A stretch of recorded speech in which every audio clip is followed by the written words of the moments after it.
Merhaba, Bitki Günlüğü'me hoş geldiniz sevgili bitki dostları.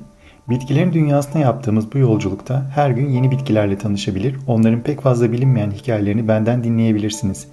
Dilerseniz hemen yeni bir bitkiyle daha tanışalım. Leylak ya da Latince adıyla Syringa, zeytingiller yani Oleaceae bitki ailesinin hoş kokulu çiçekleri olan ve odunsu bitkilerden oluşan, ağaç ya da çalı formunda görülebilen bir altı ailesidir. Bilinen 25 farklı türü bulunan leylak, kökeni olduğu düşünülen Güneydoğu Avrupa'dan Asya'nın batısına kadar geniş bir coğrafyada, genellikle orman ve fundalık arazilerde görülen bir bitki türüdür.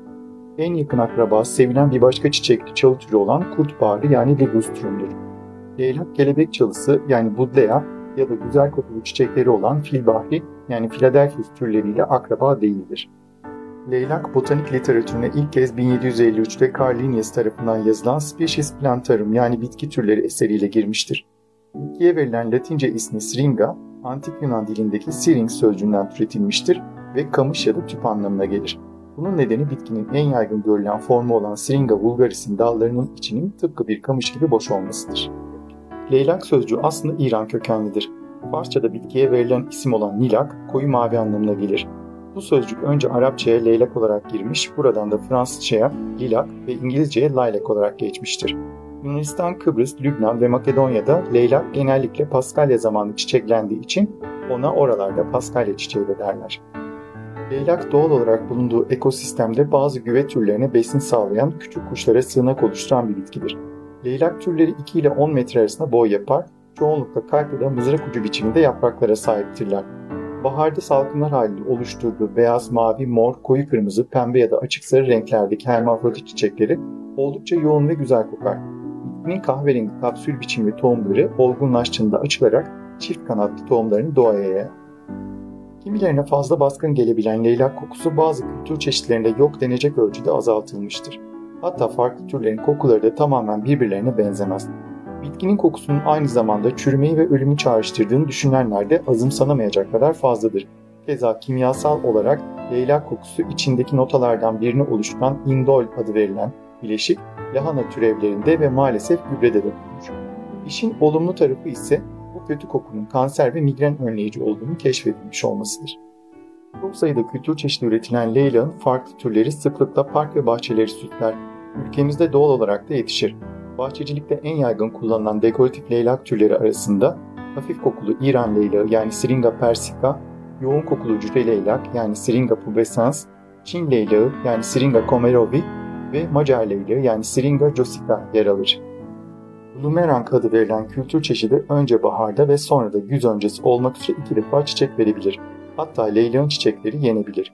İçeceklere, salatalara ve tatlılara süs amaçlı konabilir. Tabii zararlara karşı ilaçladığınız leylaklarınızın çiçeklerini yemeye kalkışmayacağınızı umarak bu bilgiyi veriyorum. Drenajı iyi olan nemli ve kireçli topraklar leylaklar için idealdir. Mutlaka güneşli bir konumda yetiştirilmelidir. Önceki yılın sürgünlerinden de çiçek oluşturabilen leylak bu nedenle asla sert budanmamalıdır. Aksi takdirde bitki yeni dallar oluşturmaya ağırlık verir ve fazla çiçek oluşturmaz. Leylak türüne göre farklı zamanlarda çiçeklenebilir. Leylağın en yaygın bulunan türü olan ve Nisan ve Mayıs aylarında çiçeklenen Syringa vulgaris birçok leylak türü için anaç vazifesi görebilir. Leylağın bordür bitkisi ya da gölge ağacı olarak kullanımı oldukça yaygındır. Bahar başlangıcında tohumdan ya da yaz sonu çelik alınarak üretilebilir. Oldukça yavaş büyür ve kök sürgünleriyle kendini yenileyerek uzun yıllar hayatta kalabilir. Külleme ve çeşitli mantar hastalıklarına karşı oldukça duyarlıdır. Her yıl birçok ülkede bahar festivallerine de konu olan leylak, genellikle Mayıs ve Haziran aylarında düzenlenen bu kutlamalarda hem eski hem de yeni türlerini meraklılarıyla buluşturur. Leylak yaprakları ve tohumları geleneksel tıpta öksürük, karın ağrısı, kusma gibi belirtilerin giderilmesinde ve diyare, sarılık ve bronş tedavilerinde kullanılır. Ağız içindeki yaraların tedavisi için yaprakları çiğnenebilir. Yapılan bilimsel araştırmalarda bitkinin içerdiği bazı fitokimyasalların tümör, iltihap ve mantar oluşumunu önleyici antioksidan etkileri olduğu belirlenmiştir. Leylağın çiçeklerinden elde edilen esansiyel yağı ise parfümerde kullanılır. Ayrıca leylak odunu ticari üretime konu olmasa da tornacılığa elverişli bir malzemedir. Ağacın iç dokusu kahve ve mor renk geçişli tonlarıyla oldukça göz alıcıdır. Leylak çiçeklerin dilinde ilk aşkı, masum gençliği ve yenilenmeyi simgeler. Bir batıl inanışa göre 1 Mayıs'ta bir leylak çiçeği koklayan bir genç kız, ileride evleneceği kişiyi o gece rüyasında göreceğine inanırmış. Victoria döneminde birine leylak çiçeği göndermek ilk aşkım sensin anlamına gelmekteymiş. Hatta ilk aşkıyla evlenen kızların gelin bukletlerine leylak çiçekleri koyması da adettenmiş. Rus folklorunda bir beşiğin üzerine asılan leylağın altında uyuyan bebeğin ileride zeki biri olmasını sağlayacağına inanılırmış. Kimi kültürlerde evlerin etrafında yetiştirilen leylağın kötü enerjilere karşı bir koruma sağladığına inanılsa da bazı Kuzey Avrupa kültürlerine koparılıp eve getirilen beyaz ya da sarı renkli leylak çiçeklerinin uğursuzluk getirdiğine inanılmıştır.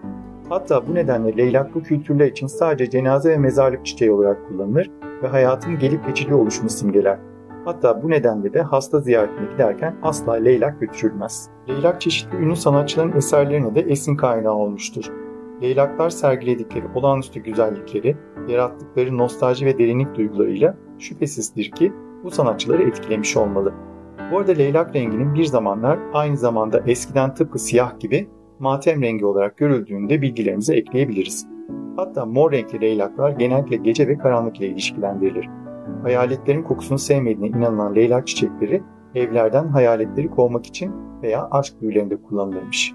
Leyla'nın Yunan mitolojisindeki hikayesine göre kırların tanrısı Pan, Arkadyalı güzeller güzeli bir orman perisi olan Syrinx'i yakalayıp ona zorla sahip olmak ister. Syrinx kimisi öğrencilere göre ay ve av hayvanlarının tanrıçası olan Artemis'in rahibelerindendir ve bakire tanrıçaya görünüm ve davranışlarıyla ikizi kadar benzemektedir. Syrinx yalnızca korkunç bulduğu bu keçi ayaklı ve boynuzlu tanrının elinden kaçarak Ladon ırmağının kıyısına ulaşır. Burada tam da Pan'ın eline geçmek üzereyken birdenbire bir leylak bitkisine dönüşür. Pan kıza sahip olamamanın öfkesiyle bitkinin dallarını koparır ama sonra pişman olup onu öpmek için dudaklarına götürür. Nefesinin bitkinin içi boş dallarından geçerken bir melodi oluşturduğunu fark eden Pan, böylece ileride pan flüt olarak adlandırılacak olan flütünü yapar. Doğu Avrupa folklorunda ise leylak yine güzel bir orman perisidir fakat bu söylenceye göre yakışıklı bir çobana gönlünü kaptırmıştır. Perilerin dünyasında bir peri ve bir insanın birlikte olmaları yasaktır. Durum böyle olunca peri kızı kendini bir bitkiye dönüştürür. Böylece kırlarda aşık olduğu çobanla perilerin dünyasının kurallarına karşı gelmeden birlikte yaşayacaktır. Böylece peri kızı bir leylak bitkisine dönüştüğü kırlarda her gün aşık olduğu çobanın ona geri dönmesini bekler durur. Günlerden bir gün delikanlı ortadan kaybolur ve bir daha dönmez. Fakat peri kızı yine de aşkını beklemekten ve onu özlemekten vazgeçmez. Bu nedenle de leylak Balkan kültürlerinde aşkın ve özlem duymanın çiçeği olarak kabul edilmiştir. Bitki günlüğümü ziyaret eden herkese bu videoyu izlediği, beğendiği, yorum yaptığı ya da paylaştığı için teşekkür eder, bol çiçekli günler dilerim. Bir sonraki videoda görüşmek üzere.